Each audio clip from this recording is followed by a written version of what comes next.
Thanks so much for the invite. And those are two great talks to follow. And some of what I'm going to say is going to resonate very much with that. Unacceptable badness and outcome.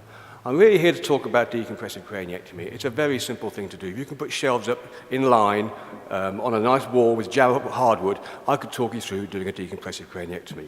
It's very easy. We tend to do it, as I'm sure you all know, in situations where medicine has failed and we think it's a life-saving intervention. The difficulty is, and I'm sure you've all faced this, and no matter what I say from here on in, I would still find it difficult not to intervene in a young man like this. Again, a dreadful-looking scan, a dreadful situation, ICP's in the 40s, what do? The difficulty is, if he ends up like that at 18 months, is that a futile intervention? And that's difficult, isn't it? Or is this the rub, the risk of unacceptable badness? In a sort of crucial soliloquy, Hamlet's been told by a ghost that his uncle, now stepfather, murdered his father. And he's thinking of acting on demonic information. But he realizes if he commits a mortal sin, he'll be damned forevermore. So he's thinking in that case he'll commit suicide. But he's concerned if he commits suicide, he'll forever dream. So he'll be haunted forevermore by mortal dreams from which he cannot do anything about. So it's a difficult decision, as is doing a decompression in that situation, and leaving a young person in a state they may find to be unacceptable. Grant Gillette, one of my earlier contributors, first put the term unacceptable. I misread it, but I think it's unbearable for some people, the situations we leave them in long term. Again, we're sort of talking about futility, but we can't define it. We've tried for years, but we can't. What do we mean by futility? An action or clinical intervention should be deemed futile if it does not achieve the aims of that action. What are we actually trying to do? Life-saving? Control the ICP? It's very difficult. I would contend that substantive benefit, an outcome that now in the future the patient would regard as worthwhile, is a useful goalpost. So on the one hand we have unacceptable, on the other hand we have substantive benefit. And I'm really talking about what may be termed an inconvenient truth, the long-term consequences of an acute intervention. I'd like to take this opportunity to thank my co-workers, especially Kwok Ho, who's been hugely influential, and without which none of this work would have been possible. Chris Lynn's a fellow, a neurosurgeon, and Grant Gillette's an ethicist. So, let's first look at the evidence. We're always told to look at evidence for what we do. Is there any evidence for clinical efficacy of decompressive craniectomy? This is a study we've done looking at the use of decompressive craniectomy in a number of pathologies, traumatic brain injury, stroke, subarachnoid hemorrhage. And many of these studies have emphasized the life-saving nature and also said outcome has improved. That's not strictly true. What do we mean by improved outcome? Well, generally we look at outcome in terms of either the modified Rankin scale or Glasgow outcome scale, both of which have significant limitations. However, we tend to dichotomize into favorable and unfavorable. The implication is, and that's contentious, that we're trying to achieve a favorable outcome. And the main discerning factor between one and the other is the fact of independence. Unfavorable outcome, by definition, means you've lost independence. So, is there any evidence? Well, yes, there is. Randomized controlled trials comparing early decompressive craniectomy for ischemic stroke, MCA stroke, versus medical therapy. And the interpretation of this was that it increases the number of patients with a favorable functional outcome. So let's look at that interpretation a bit more closely. There's no doubt doing a decompressive hemicraniectomy for ischemic stroke saves lives, reduces mortality. Surgical group here, again, massive. That's why most of these studies were stopped. But does it improve functional outcome? Well, let's take a look at this. The main concern amongst neurosurgeons is we'll save people to survive in a state they would deem to be unacceptable, loss of independence, which is what we all don't want. So, unfavorable outcome, unfavorable outcome. Favorable outcome, favorable outcome. You eyeball that and say, well, does it? Let's look at that a bit more closely. Because if you look at the methods, in the pooled analysis, the primary outcome measure was a score of modified ranking 0 to 4. That's interesting. So what they've done is, and this was not published, they got to the end of their study and turned around and said, oh, it's done exactly what we thought we shouldn't have. We've produced more patients with moderate severe disability. So let's do this. That's our primary outcome measure now. You can argue that as you wish. This was published in The Lancet. And again, if you look at the text in more detail, my interpretation is slightly different. The choice of performing a decompressive surgery in an individual with space-occupying hemispheric infarction will depend on the willingness to accept survival with moderate disability. No. It will depend on the willingness to accept moderately severe, which is completely different. A favourable outcome is neither synonymous with desirable nor acceptable. You can make of that what you will. On the basis of increasing experience, most investigators feel obliged to score 4 as favourable. Well, we looked at this particularly in this study here, looked at the whys and wherefores of how we looked at outcome. So let's look at the studies that have used a modified ranking 4 as favourable, i.e. loss of independence, unable to look after your bodily needs. Is that favourable? Okay, so let's look at the studies that have used modified ranking 0 to 3, or moderate disability and above, as favourable. So I would contend, my interpretation of this is, most investigators would not feel obliged to put a score of 4 as favourable. It's debatable, but that's the evidence we've got for so far. So it's only, this study only shows improvement in favourable outcome if you do that. Now, let's look at the Deco study, which I'm sure you're all aware of, and I'll go over this quite briefly. The Deco study looked at early decompression for this ICP threshold with the idea that bringing the ICP down would reduce this neuroexcitatory cascade, prevent secondary brain injury, and improve outcome. And it showed that outcome was not improved. That's unequivocal, class 1 evidence. Now, what the study showed was, if you do it for that ICP threshold, you compare patients with that ICP with patients who've had that done to them, that doesn't make you better. That's an aggressive surgical intervention with significant morbidity. And that's really what the Deco study has shown, unequivocally. Unfortunately, the worldwide interpretation has been at best sort of lukewarm, and if you look at the American Association, it is therefore our view that no conclusions regarding the use of decompressive craniectomy. Again, my interpretation is slightly different. You know, it's a landmark study. For years, people said it wasn't possible to do this. It's an absolute landmark study. There were difficulties with recruitment and randomization, but the ICP threshold that they used, there was insufficient secondary but ongoing brain injury. So any benefit from lowering the ICP was offset by morbidity. That's my interpretation. The question remains is, what do we do in this situation? ICPs 25 to 26, despite therapies that far exceed maximum medical management. Of course, there's never any conflict between ICU and neurosurgeons, is there? Never. But again, you know, ICP 40, are you going to randomize that guy? It's very difficult, isn't it? Very difficult. So in Perth, we've got by far the largest long-term outcome study. We do it in various situations, for diffuse swelling, for having taken out a mass lesion, or for unilateral swelling. And these are the absolute numbers. Now, I'll put this up because I was trained in the UK. That's my catchment area in Perth, 2.2 million people. That's my catchment area in Southampton, 3.4 million people. I used to think Weymouth was a long way away.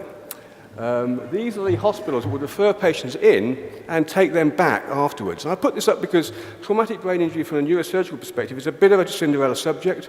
Most neurosurgeons don't have a clue about long-term outcome, i.e. years afterwards, because patients go back to the community and get looked after there. In Perth, we're unique. We're miles from anywhere. There are 2 neurotrauma centres.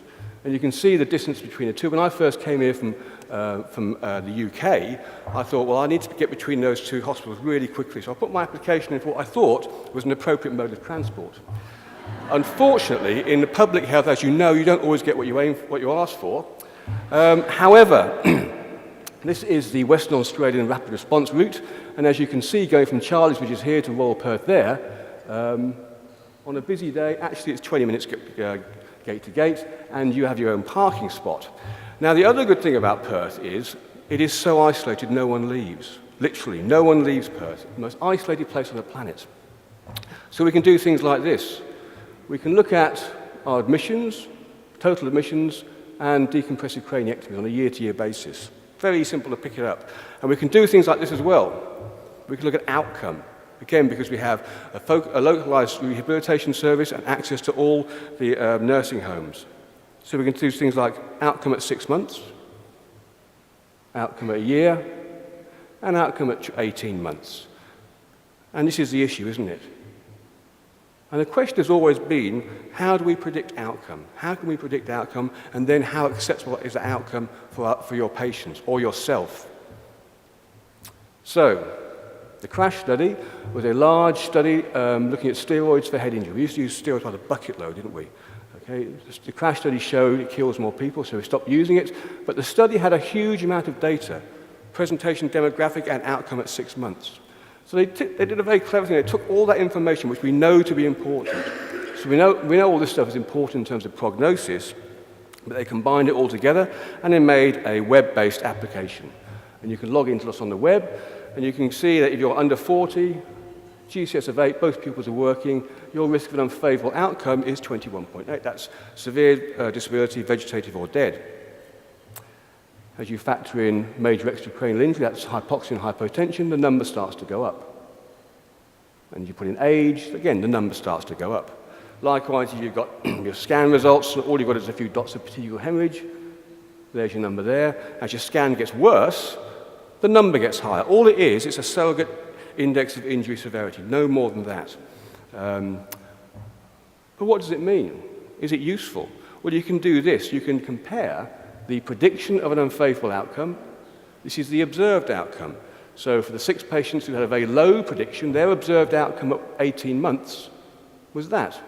As the prediction gets worse, so the observed gets worse, which is what you'd expect, really. I won't go into calibration statistics. You can talk to Kwok about that because I don't understand it, but it underpredicts to a degree. But it's just a surrogate index of injury severity, much in the same way as we use pupils, age, etc., on a day-to-day basis. So is that useful? Well, let's take a young guy, goes through a windscreen, a bit of subarachnoid blood, a bit of early uncle herniation, basal cisterns are effaced but patent, and a small petechial hemorrhage. Is that guy in trouble? Well, sort of. What can I say? Well, he's got 53.2% of those factors that contribute to an unfavourable outcome. So, what can I tell his parents? Well, he still might die. He still might be severely disabled. But actually, for those patients that have come through Perth over the past few years with a similar index of injury severity and required decompression, that is the observed outcome at 18 months. It gets slightly more difficult when we've got that young lad again, because again, is that guy in trouble? We know he's in trouble, don't we? You know, he's lost his basal cisterns. That's the single most important prognostic sign in traumatic brain injury. You know, that's a dreadful scan.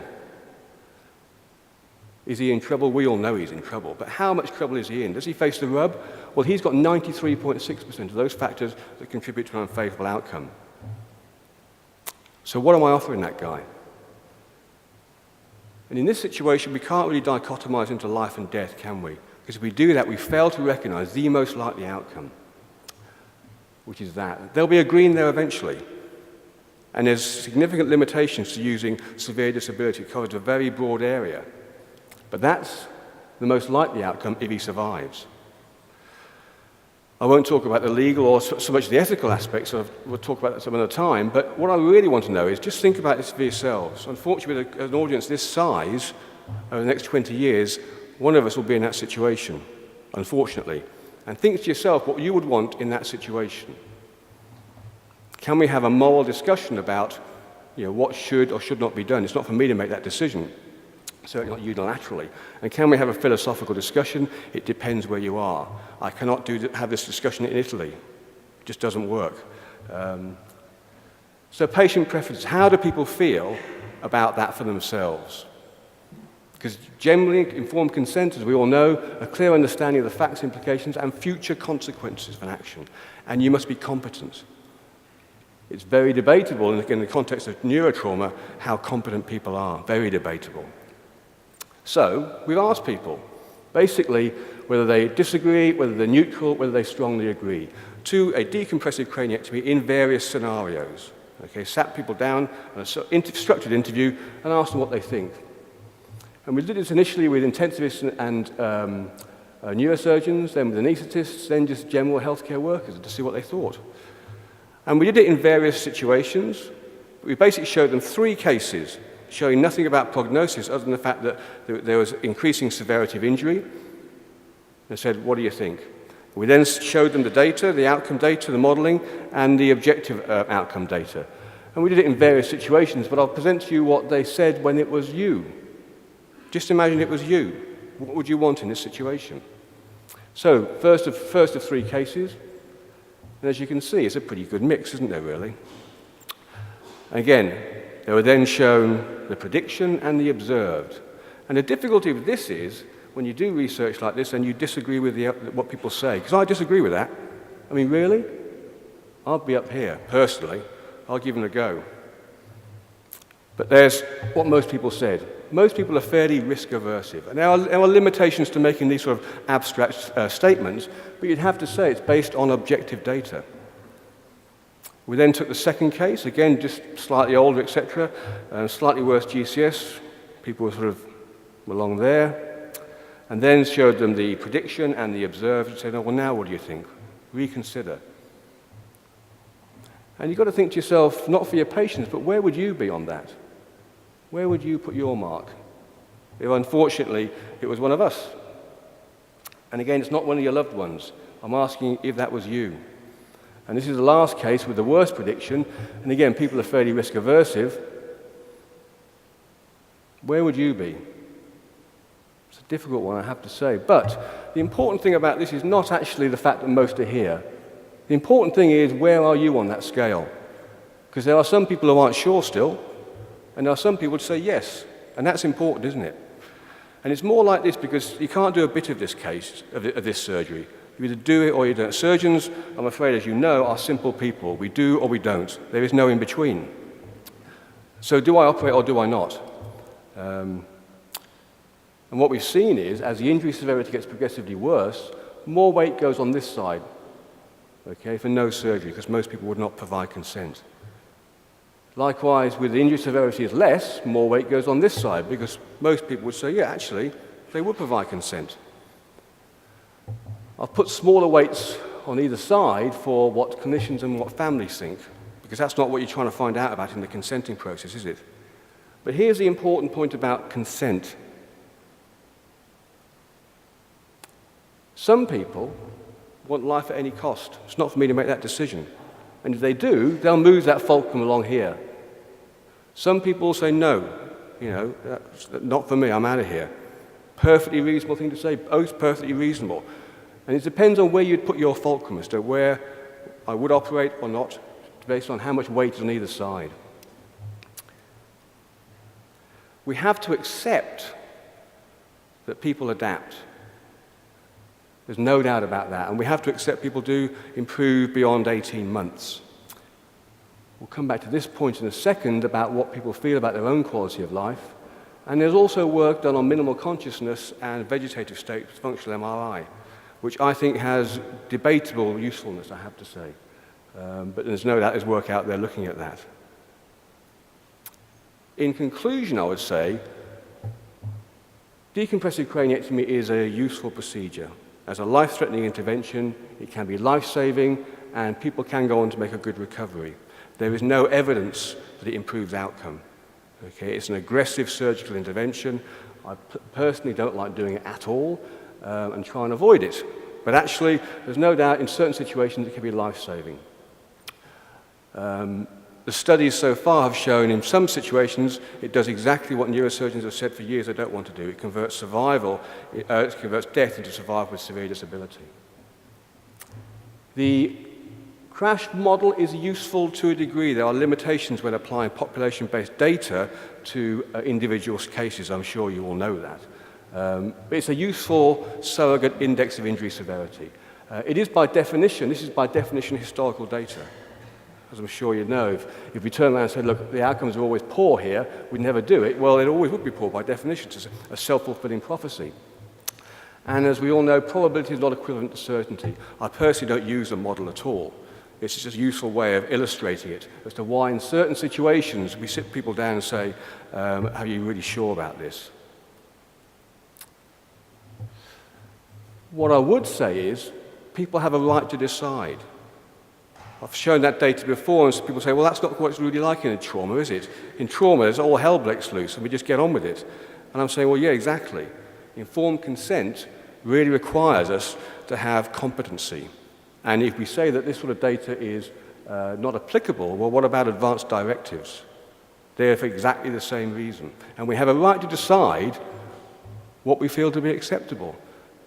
If people turn around and say that's unacceptable, for them, well, that's fine. I accept that. It's not always the case.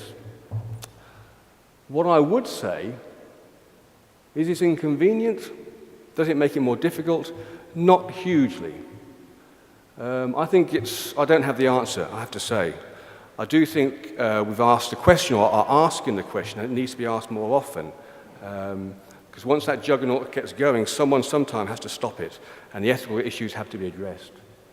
What I think you do have to do, or I have to do, beyond anything else, is to avoid a situation where a patient gets wheeled into my clinic in 3 years afterwards, which happens very often for whatever reason with a complication. And you know the families well by now because you see them for years. And they say, look, Steve, thanks a lot. But no one said this was on the cards.